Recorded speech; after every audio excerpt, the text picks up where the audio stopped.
My parents didn't notice I moved out for a year, then demanded me to fly home for brother's wedding to save the family image. I didn't show up. Their lies exploded in front of the in-laws. Marriage drama started immediately, and their entire reputation went up in flames. Subreddit. My parents always treated me like the backup kid, so I packed up, left town, and built a life without them. Thought that was the end of it. Turns out they had other plans. Before we get there, let me start from the beginning. My name's Jamie. I'm 34 now, but back then I was 33. Stuck in the same small town I grew up in, the kind of place where everyone knows your business before you even park your car.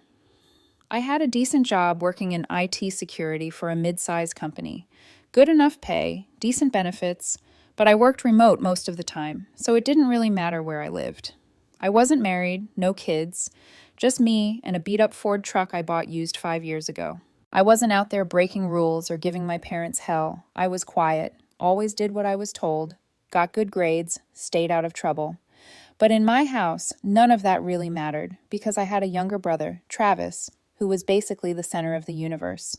He was the golden boy, the athlete, the one my parents posted about on Facebook every other week.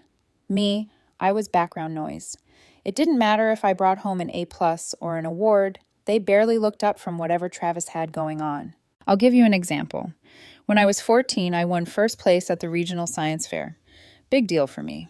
My teacher told my parents the award ceremony was Saturday morning, said it would mean a lot if they came. My mom said, "Oh, that's the same day as Travis's soccer tournament. Maybe we can come after the game." They didn't. I stood there holding this little gold trophy while other kids' parents clapped and took pictures. Mine never showed up. When I got home later, my mom asked if they gave out snacks at the event. That was all she cared about. It was like that over and over. High school graduation. They came late, left early because Travis's team had an end-of-season dinner. I drove myself to Denny's, still wearing my cap and gown, sitting at the counter, eating pancakes by myself, while other families filled the booths. By the time I was in my 20s, I figured out where I stood. I didn't plan some dramatic exit. I just decided I was done. I was tired of living in the same town where every time I bought groceries, someone asked how my amazing family was doing. People who had no clue. I picked Miami because it was about as far as I could get while staying in the country. Sunshine, beaches, no winters. It sounded like starting over. Packing day was chaos in the way moving always is. My friend Marco showed up late with 2 coffees. My other friend Lisa kept tripping over the packing tape because she refused to tie her hair back. At one point, we realized the mattress wasn't going to fit through the stairwell without bending it in half. We laughed about it. The kind of laugh that comes half from frustration, half because you know this day is going to stick in your head forever. That's when my dad drove by. Same silver SUV he's had for years. He slowed down just enough to see me carrying a box of dishes, looked right at me, and kept driving, pretending he hadn't seen a thing. Didn't wave, didn't ask what was going on, just kept going like I was a stranger moving out of some random apartment. The apartment felt weird when it was empty. I didn't have a lot to begin with. A secondhand couch, a mismatched set of dishes, a bed frame I got off Craigslist. When we loaded the last box, I walked through one more time. Not because I was sentimental, but because I wanted to make sure I didn't leave anything behind. Marco handed me the keys to the U-Haul. "You sure about this?" "Yeah," I said. I was sure. The drive to Miami took 2 days. We split it between the 3 of us, swapping seats at rest stops, living on gas station snacks and bad coffee. Somewhere in Georgia, the radio stopped picking up stations, so Marco played the same playlist off his phone until I threatened to throw it out the window. We got to Miami late on a Sunday. My new apartment wasn't much. 1 bedroom, tiny balcony, kitchen with appliances old enough to belong in a museum, the kind of place where the light switches are all in weird spots. But it was mine. We carried everything up 3 flights of stairs because the elevator had an out-of-service sign taped to it. By the time we got the last box inside, we were drenched in sweat and running on 2 hours of sleep. I offered to cook something, realized all I had was pasta and a jar of sauce, and promptly burned the garlic in the pan because the stove was one of those electric ones that goes from off to inferno in about 3 seconds. We ate it anyway, sitting on the floor because I didn't have chairs yet. It tasted awful. We still laughed about it. The building was old and the landlord was slow. A week in, I started tightening squeaky hinges and relatching the shared back gate. Nobody asked me to. I just can't stand broken things. After they left the next morning, the apartment felt too quiet. I set up my bed, unpacked some clothes, tried to make the place look less like a storage unit, got groceries, bought a fan because the AC barely worked. I didn't know anyone in the city except for a guy from work I'd only met on Zoom. But every time I looked around, even at the peeling paint and the view of the parking lot, I kept thinking, this is mine. No one can tell me to leave. No one can ignore me here. That night, my grandma called. She never waits for permission, just calls. Hey, sweetheart, she said. You all settled in? Mostly. Got lost twice trying to find the grocery store. She laughed. As long as you found it eventually. She didn't ask why I left. She already knew. Before we hung up, she said, I'm proud of you. You know, that was the first time in years anyone in my family had said that to me. 1 year later, on a random Tuesday afternoon, my phone started buzzing in my pocket while I was tightening the latch on the shared back gate behind the building. Unknown number, but with my hometown's area code. I almost ignored it, figuring it was a telemarketer. At the last second, I swiped to answer, tucking the phone between my ear and shoulder while lining up the latch plate. Jamie. My father's voice. I froze for half a second before setting the drill down. Yeah? It's Dad. Like I wouldn't recognize the voice of the man who hadn't called me once in a full year. He didn't ask how I was, didn't ask why I left or how Miami was treating me. Instead, he jumped straight into it. We need you to come home next month. Travis's wedding. Big deal. His fiance's parents are they're important people. Family should be together for something like this. Not even a, how have you been, daughter? Just an order delivered like I was still 17, waiting for permission to borrow the car.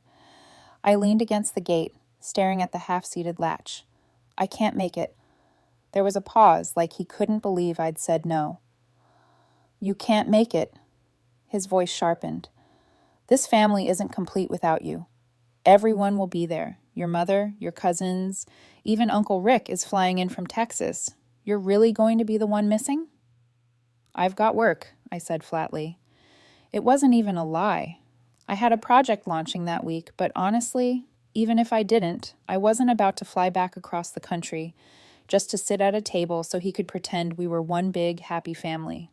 You moved away without telling anyone, he said suddenly, voice rising. Do you have any idea how selfish that was? Your mother was embarrassed when people asked where you were. We had to make excuses. I almost laughed at that.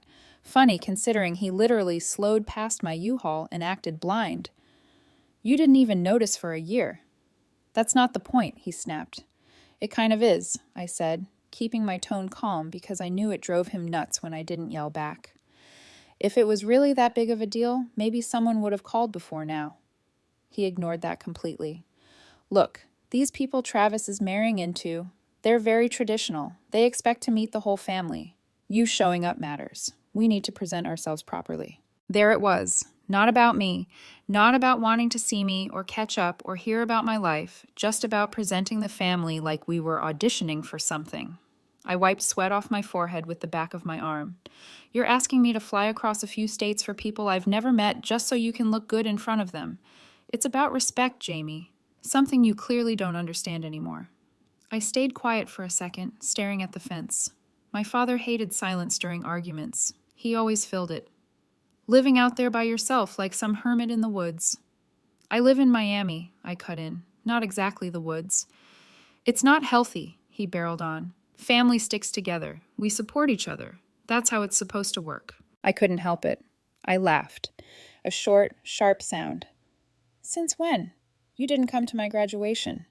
You skipped the science fair. Half the time you forgot my birthday. Now suddenly family unity matters because Travis is getting married. That was different, he said stiffly. Right. Different. I bent down, picked up the drill again. I'm not coming. The silence this time lasted longer. I could almost picture him clenching his jaw on the other end. You realize, he said finally, voice low, if you don't show up for this wedding, You can forget about inheriting anything from this family. Don't expect a dime when we're gone." I actually laughed for real then. "You think I need your money? You don't have nearly as much as you think you do." "I make more than enough," I said. "Got a place of my own. Paid off my truck. Got savings. I'm fine." "You're bluffing," he snapped. "If you ever asked about my life," I said, "you'd know I'm not." For the first time in the whole conversation, he didn't have a quick comeback. I heard him inhale like he wanted to yell, but couldn't find the words. "Travis will be disappointed," he said finally, voice stiff. "He'll survive," I said. Then I hung up before he could say anything else. A whole year without a single call, text, or email. And the first time he bothered reaching out, it was to bark orders like nothing had happened. I wiped the sawdust off my hands and went inside, grabbed a bottle of water from the fridge, and sat down on the floor because I still hadn't bought a couch. I kept putting it off. My phone buzzed again a few minutes later. I didn't even look at it. After my dad hung up, I thought that would be it. A whole year of nothing, then one call, one fight, and back to silence. I was wrong. That night, my phone lit up again while I was eating leftover pasta straight from the pot. Mom's name. I didn't answer. A minute later, the voicemail notification popped up. "Jamie, it's your mother," she said in that tight, dramatic tone she always used when she wanted something. "I can't believe you spoke to your father like that. Do you have any idea how this makes us look? People will be talking. You need to come to this wedding. Call me back." I didn't. It was the first week of next month, about 3 weeks from that call. The next morning, another one. "Jamie, please don't ruin this for your brother. Everyone will be asking where you are. His fiance's parents are very proper people. We can't have them thinking there's something wrong in our family." There was. They just didn't want anyone else seeing it. I deleted that voicemail too. By Friday, the calls kept stacking up. I finally stopped checking them. My phone sounded like a slot machine every few hours. Calls, texts, voicemails, all saying the same thing. Not once asking how I was doing or why I left in the first place. Saturday evening, my brother finally called. I didn't pick up at first, but he tried again 5 minutes later. Then again. I sighed and answered on the fourth try. "Jay," he said, voice too casual, too calm. "Look, I know Mom can be a bit much sometimes, but you know how she gets. Just come for me, not them." "For you?" I asked. "Yeah, it's my wedding. Don't make it about Mom and Dad.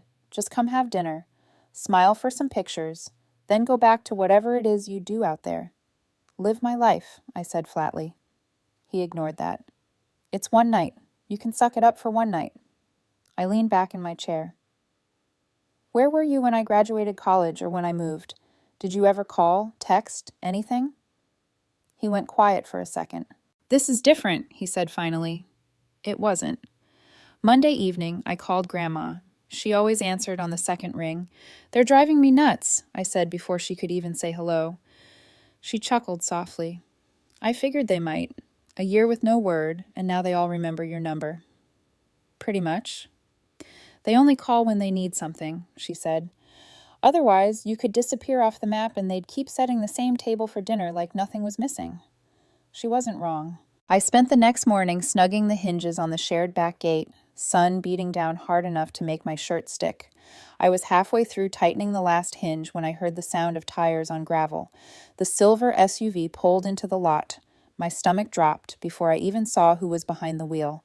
Dad, of course. I hadn't given the address to anyone but Grandma and HR.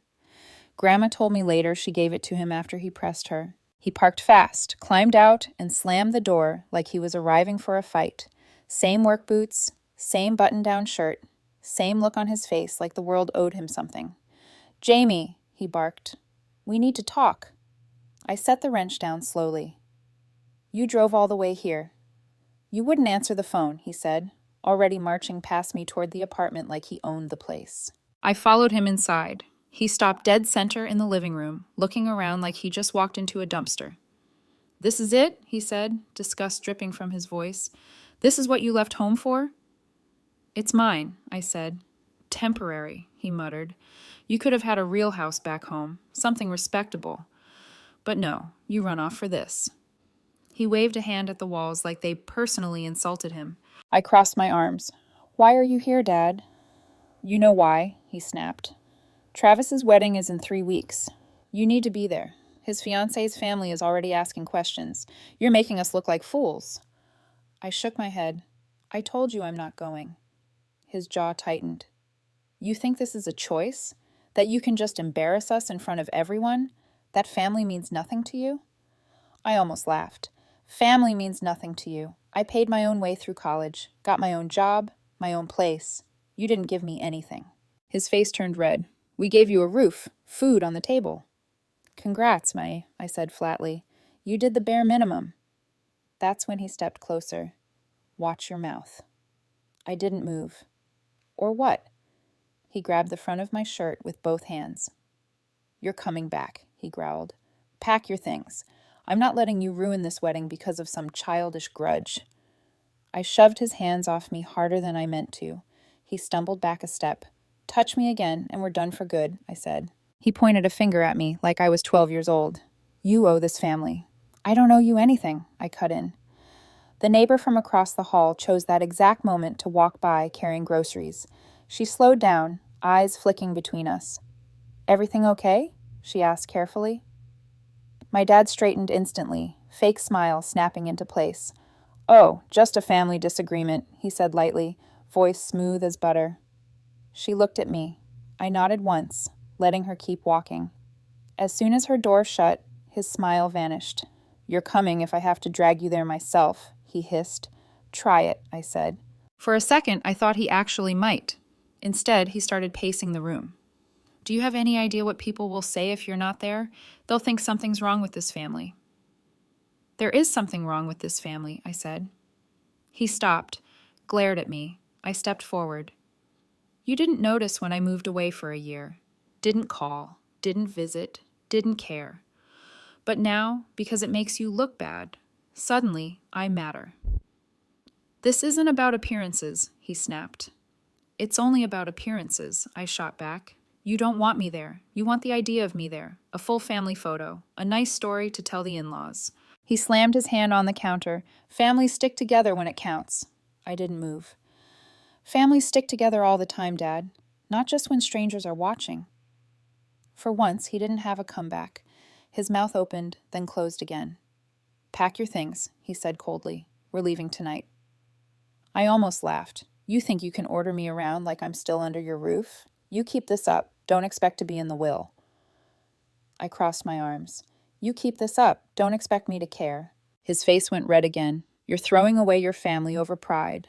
I shook my head. No, I'm done letting you treat me like furniture you move around when guests come over. We stared at each other for a long moment before he finally spun toward the door. This isn't over, he said. I locked it behind him anyway. Outside, I heard his SUV start, tires squealing as he peeled out of the lot. The apartment was quiet, but the air still felt heavy, like the walls had soaked up everything we just said. For 2 weeks after he showed up, the wedding day came. I didn't fly back, didn't send a card, didn't even text my brother.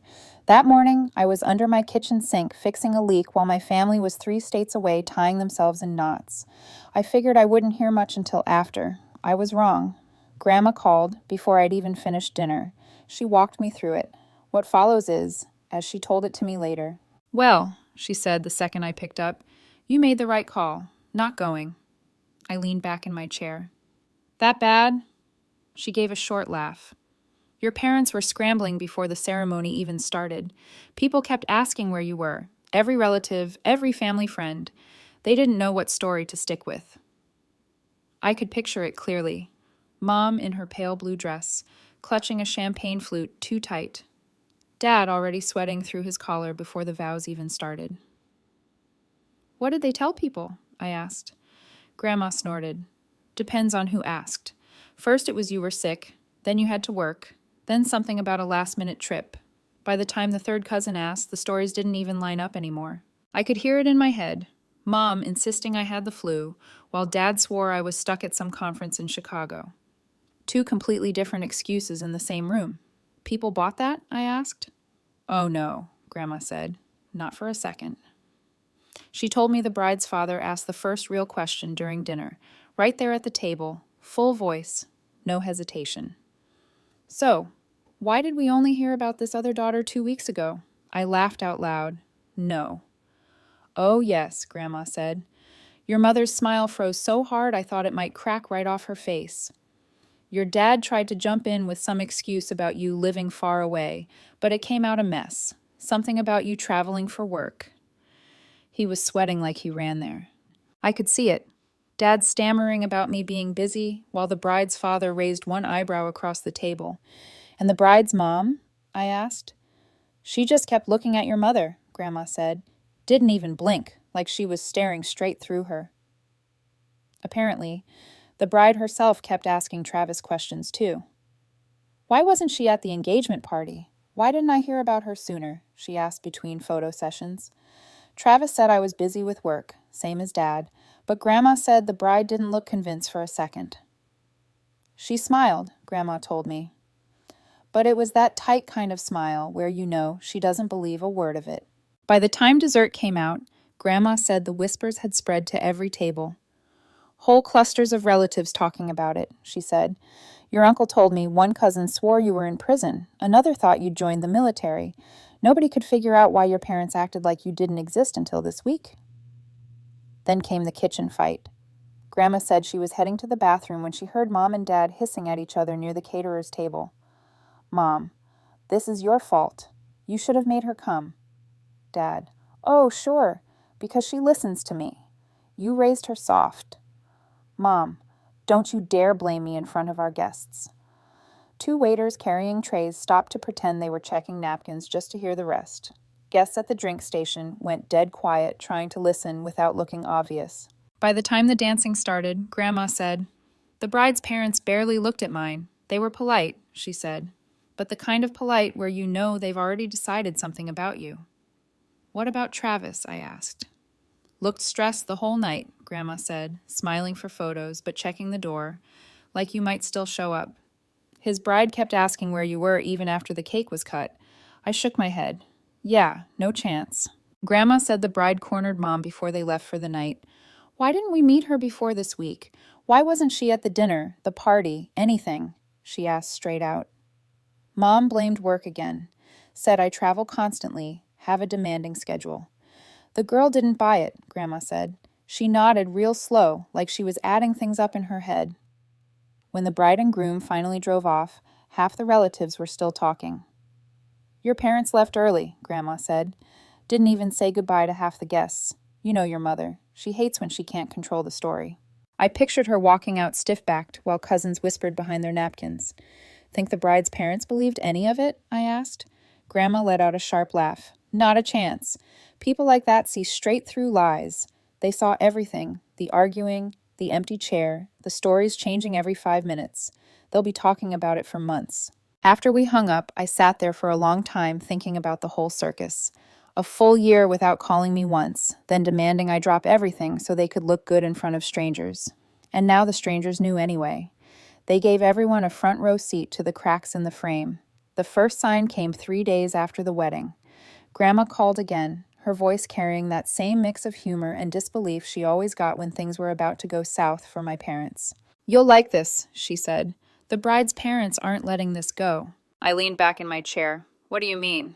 They asked Travis directly why you weren't there, why nobody mentioned you until the last minute, why they only found out you existed 2 weeks before their daughter married into the family. And, I asked. He tried the same excuse your parents used. Something about you being busy, living far away. Didn't work. They started asking around.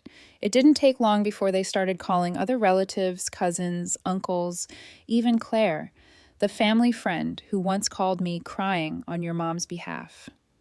The bride's parents were piecing the story together bit by bit, realizing the version they got from your mom and dad didn't add up. Who finally cracked? I asked, already grinning. Your uncle, Grandma said.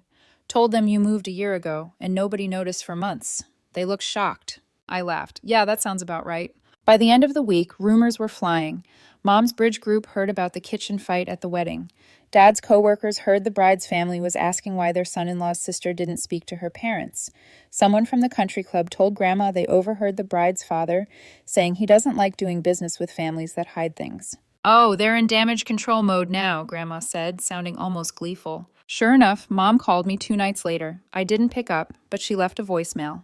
"Jamie, this has gone far enough," she snapped. "People are talking. Your father's reputation is on the line. The bride's parents are asking questions they have no right to ask. You need to call them. Clear this up. Tell them you were just busy. Tell them we're a close family." I deleted it without listening to the rest. The next morning, Dad tried. "Daughter," he said, voice tight, "you need to fix this. Travis's wife is upset. Her parents are upset. They think there's some big problem in this family." "There is," I said. He ignored that. "You tell them you were traveling for work, that we talk all the time, that everything is fine. You don't have to mean it. Just say it." I laughed. Not happening. "This isn't a joke," he shouted. "I've got business relationships on the line." "There it is," I said. "This was never about family. It's about your reputation." 2 days later, Grandma called again. "They're losing it," she said simply. Apparently, the bride's father canceled a golf game with Dad. Told him they'd reschedule when things settle down. They sit on the local chamber board together and share a Thursday foursome at the club. When he goes cold, other doors close. Business talk between them went cold overnight. "Your dad's blaming me now," Grandma said, clearly enjoying herself. "Says I made things worse by talking to people at the wedding, like I was supposed to lie for him." Then came the letter. Plain envelope. Dad's handwriting on the front, left in my mailbox, like we were living in the 1950s. Inside, 3 pages telling me how selfish I was, how I embarrassed the family, how I ruined Travis's wedding by not showing up. At the end, a paragraph ordering me to call the bride's parents and correct the false impressions people were getting. I didn't even finish reading it. Took it straight out back to the fire pit, struck a match, and watched it curl into ash. The next week, Grandma called again, this time laughing so hard she had to stop mid-sentence. "The bride's mother had lunch with your mom yesterday," she said when she finally caught her breath. "Told her point blank she doesn't like liars. Said she can smell dishonesty a mile away. Your mother came home looking like she'd been hit by a truck." I nearly dropped my coffee. "She actually said that? Word for word?" Grandma confirmed. Then the best part came a few days later. Travis's wife, now officially my sister-in-law, apparently confronted him after hearing all the different stories. She asked him what else the family lied about. Grandma told me he tried to downplay it, said I was just distant, busy with work. She told him she doesn't want secrets in her marriage, not from him, not from his parents. I sat back grinning. Guess the honeymoon's off to a fun start. Apparently there was yelling, Grandma added, a lot of it. Meanwhile, my parents kept leaving messages for me, some angry. "You think this is funny? You've humiliated us." Some desperate. "Jamie, please just call them. Fix this before it gets worse." And finally, the one that made me shake my head. "You need to post something online, a nice family photo. Tell people we're all close. It'll shut them up." I didn't respond to any of it. By the end of the month, a couple of Dad's sure things had cooled off. Calls that used to get returned same day rolled to voicemail. The bride's parents stopped picking up altogether. Mom's social circle got quieter too. Fewer lunches, fewer invites. Grandma said at church one Sunday, 2 women asked her if everything was all right in the family. She told them, "Depends on which version you heard." She said the look on their faces was priceless. One evening, I was out on the balcony watering the planter boxes when Grandma called again. "They're panicking," she said. "Your dad's furious. Your mom's crying every other day. Travis's wife keeps pressing him for answers, and the bride's parents won't let it drop." "Good," I said. "Your dad swears you owe him an apology." I laughed so hard I had to set the hose down. By now, the story wasn't just inside the family. Neighbors back home knew. People at Dad's job knew. The golf club knew. The country club knew. Everyone had heard some version of what happened, and none of the versions made my parents look good. And for once, I didn't have to say a word. They did it to themselves. 6 months later, Miami felt like home in a way my old town never did. I had a new couch, a table big enough for company, a grill in the backyard, and a half-wild dog named Rocket who followed me around like I'd had him since birth. The leak under the sink was long fixed. The fence gate didn't squeak anymore, and the neighbors waved when they walked by. My parents? From what Grandma told me, they weren't doing as well. 2 months after the wedding, Travis's wife had stopped showing up to Sunday dinners. She told Grandma she was tired of feeling like she'd married into a family that couldn't be honest about anything. When Travis tried defending Mom and Dad, she asked him point blank why it took a year for them to tell her about me, why they lied about me being busy, sick, traveling, whatever excuse they gave at the wedding. He didn't have an answer. They were already fighting by their 3rd month of marriage. Dad's work didn't recover either. That golf game with the bride's father never got rescheduled. Neither did the business meetings. Word got around about the wedding drama. People in his circle didn't like messy families. Deals he bragged about for years slipped through his fingers one by one. Mom's friends from the country club stopped inviting her to lunches too. Nobody wanted to sit through her version of events when they'd already heard 5 others. They did it to themselves, Grandma told me over the phone one evening. You didn't have to lift a finger. By early spring, the house I'd been saving for finally closed. 3 bedrooms, a big backyard, a garage where I could actually fit my tools instead of tripping over them in the apartment hallway. When I got the keys, I walked through every room twice just because I could. Grandma was the first family member I invited. She showed up with a pie and a big grin. "This place suits you," she said, looking around. "Yeah," I said. "Feels like mine." By summer, the backyard was ready for the first big gathering. Rocket trotted around while Marco hauled bags of charcoal to the grill. Lisa strung lights along the fence. 2 neighbors brought coolers. Somebody set up a folding table covered with chips, salads, sandwiches, and a suspicious casserole no one claimed responsibility for. Grandma sat in the shade, sipping lemonade, watching kids chase each other through the grass. "This," she said, waving a hand at the whole scene, "is what family's supposed to look like." I nodded. Music played low from a speaker. People laughed. Rocket barked at a squirrel climbing the oak tree. For once, nothing felt tense. Around dusk, I checked my phone. 1 new voicemail. Dad's voice. "Family should stick together," he said, like the last year hadn't happened. Like the wedding, the lies, the yelling, the threats, none of it counted. I hit delete without listening to the rest. By the fire pit, Grandma joined me, while the others ate on the patio. "They still calling you?" she asked. "Sometimes," I said. "Mostly Dad, like nothing's wrong." She shook her head. "They lost the right to pretend nothing's wrong." I didn't answer. Watching the flames felt better than talking about them. She patted my arm. "You built something real here. Don't let them take it." I nodded. It wasn't just the house. It was the people sitting around the fire laughing about who burned the hot dogs, the kids tossing a ball to Rocket, Lisa dancing barefoot in the grass, while Marco tried not to drop the tray of burgers. It felt like a family, even though none of them shared my last name. Grandma left just before dark, hugged me tight before getting into her car. "You did good," she said. "Better than they ever did." I watched her tail lights fade down the street before heading back to the yard. When the last guest finally left, the place was a mess. Paper plates, empty cups, Rocket licking crumbs off the grass.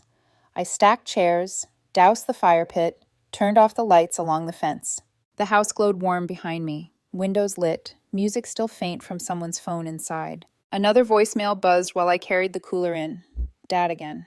I didn't open it, didn't need to. Whatever he had to say, it wasn't for me anymore. I stood in the backyard for a minute, the night finally quiet, Rocket sitting by my feet. Mom and Dad could keep their empty house, their broken reputation, their cold dinners, and silent phone calls. They wanted a perfect family photo. They got the picture, just not the one they planned on. Inside, the house smelled like burgers and smoke and cut grass. Real life, the kind you build yourself, the kind nobody can take away. That was the last time I ever listened to a message from them. And the first time I realized I didn't need to. YouTube just dropped this new hype feature. If you're hooked on this story, smash that hype button.